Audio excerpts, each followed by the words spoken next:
TV Jet, o canal da palavra, nós estamos no programa Ciência e Fé. Eu sou o pastor Silvério Pérez e aqui nós entrevistamos pessoas na área da ciência, em todos os formatos, em todos os cursos. E hoje nós estamos com a médica especial aqui, que vai estar falando do idoso. Não perca, hein? Ciência e Fé começa agora.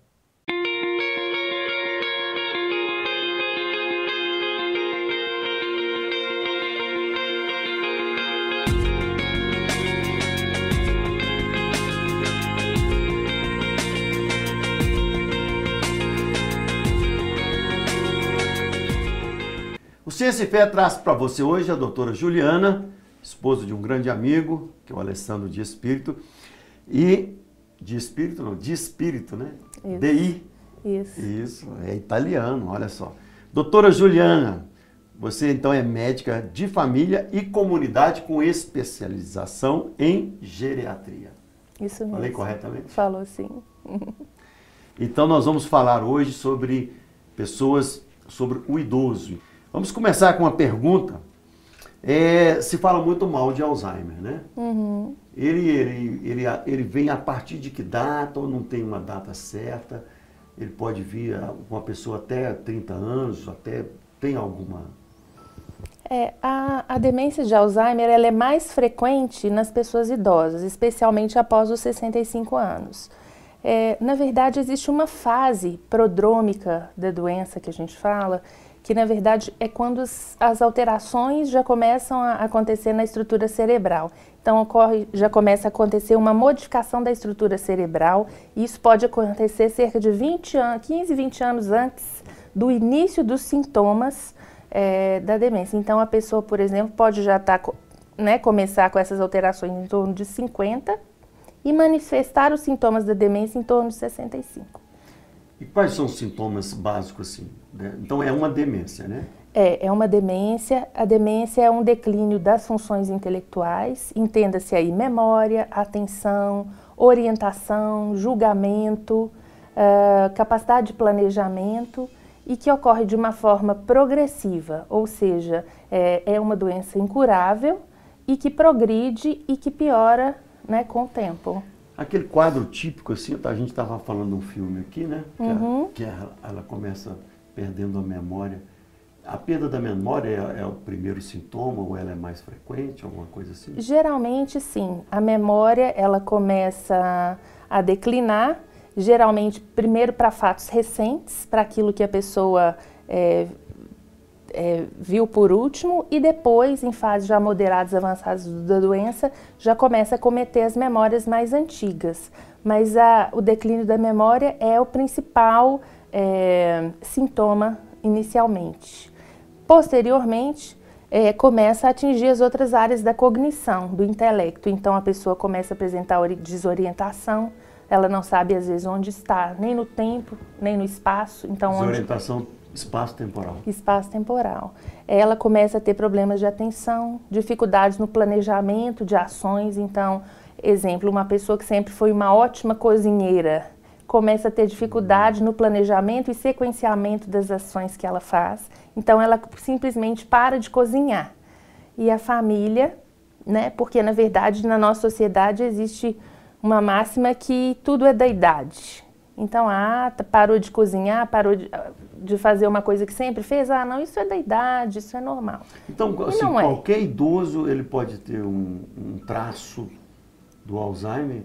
Ou todos nós teremos no final da vida um traço? Não temos não, né? Na verdade é o seguinte, a doença de Alzheimer familiar, ela é muito mais rara, em torno de 5% dos casos de demência.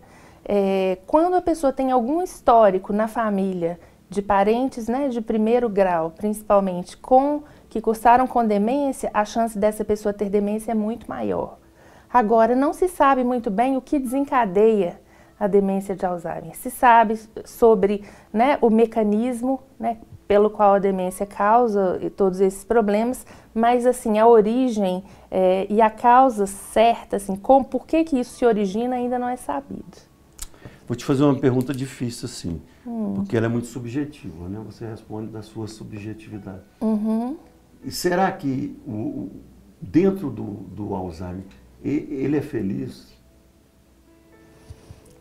Nos estágios... Ou é um sofrimento? Nos estágios iniciais da demência, existe alguma autopercepção ainda daquele esquecimento e daquelas limitações, né? Aí causa um sofrimento. Então, aí existe uma fase de muita angústia, né, de muita tristeza, de muita ansiedade em relação ao futuro, mas à medida em que a doença progride, né, o comprometimento da memória e dos outros aspectos cognitivos é tão grande que a pessoa não se percebe mais. Aí ele nem vai poder perceber a ansiedade, porque né? A ansiedade, ela existe nas fases moderadas e tudo, ela não é expressa como a gente faz. Por exemplo, um idoso já numa fase moderada avançada, que, por exemplo, fica vagando, que tem esse comportamento nessa fase de ficar perambulando, vagando, pode ser uma manifestação de ansiedade, mas não é como nós manifestamos, é algo diferente. É porque alguns filósofos, né, o próprio Lacan, né, que desenvolveu bem a psicanálise em cima dos trilhos que Freud deixou, e parece que ele morreu de Alzheimer também, né? Tem a ver o Alzheimer ter uma expressão maior em mentes assim muito inteligentes ou não tem nada a ver? Na verdade, a atividade intelectual e a escolaridade, elas são fatores de proteção até.